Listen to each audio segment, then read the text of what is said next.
क्या हुआ जब झारखंड के एक साधु को रांची में हवाई जहाज से नीचे उतार दिया गया। लेकिन फिर जो चमत्कार होता है उसे देखकर आपके भी रोंगटे खड़े हो जाएंगे। इस घटना की शुरुआत करने से पहले महादेव के सभी सच्चे भक्त कमेंट बॉक्स में जाके हर हर महादेव जरूर लिख दीजिएगा और हमारे चैनल को सब्सक्राइब करके बेल आइकन को जरूर दबा लीजिएगा। यह घटना है 3 मई सन 2022 की, जब झारखंड के एक रहस्यमय साधु रांची में विचरण कर रहे थे, जिनका नाम आचार्य नर्मदेश्वर महाराज था। उन्हें कहीं से पता चला कि आज केदारनाथ में शाही सवारी निकलने वाली है और केदारनाथ की सवारी में जाने का उनका हमेशा का सपना था। लेकिन उनके सामने एक बहुत बड़ी चुनौती थी कि आखिर इतने कम समय में केदारनाथ कैसे जाया जाए।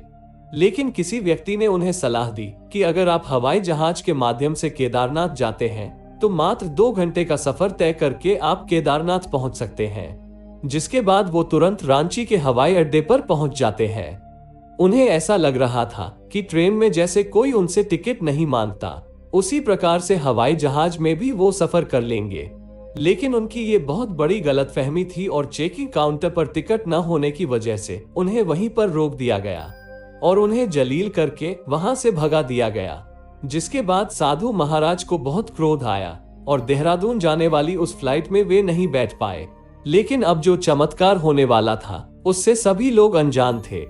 वे साधु महाराज हवाई अड्डे पर वही फर्श पर ध्यान अवस्था में बैठ गए और जब उस फ्लाइट ने 30 मिनट का आधा सफर तय किया था, तभी अचानक मौसम ने अपना रुख बदला और भयंकर तूफान आने लगा। उस तूफान के चलते फ्लाइट को नजदीकी हवाई अड्डे पर उतारना पड़ा और कोई भी व्यक्ति देहरादून नहीं जा पाया।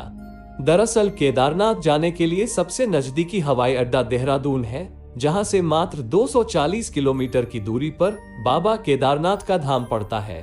और एक चौंकाने वाली बात यह थी कि अन्य शहरों में जाने वाली फ्लाइट उसी मार्ग से निकल रही थी, लेकिन देहरादून के मार्ग में हर बार तूफान आ रहा था और ये सब उन बाबा का अपमान करने का ही नतीजा था। लेकिन वहां उपस्थित सुरक्षा गार्ड इस चमत्कार को समझ चुका था। उसने तुरंत ही नए पायलट से बात किया।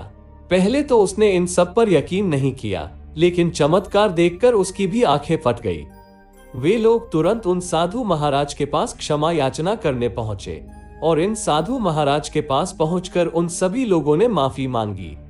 दोस्तों, कहते हैं साधु वही होता है जिसे न तो सम्मान का मोह होता है और न ही अपमान का भय। इतना अपमानित करने के बाद भी बाबा ने उसे बड़ी ही आसानी से माफ कर दिया।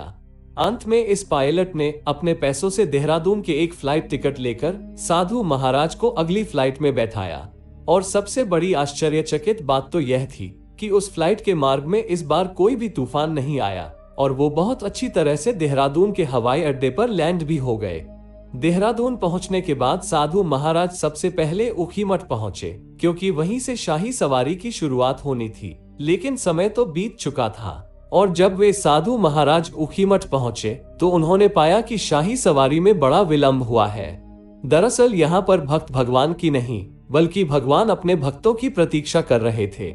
उन साधु महाराज के आते ही ऊखीमठ से शाही सवारी की शुरुआत हुई, जो 3 मई को फाटा, 4 मई को गौरीकुंड और 5 मई को श्री केदारनाथ धाम पहुंची।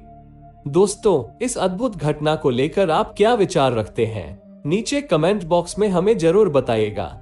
वीडियो पसंद आया हो तो लाइक करें और जल्दी से हमारे चैनल को सब्सक्राइब करके बेल आइकॉन को प्रेस कर लें। अभी के लिए आप सभी दर्शकों को हर हर महादेव।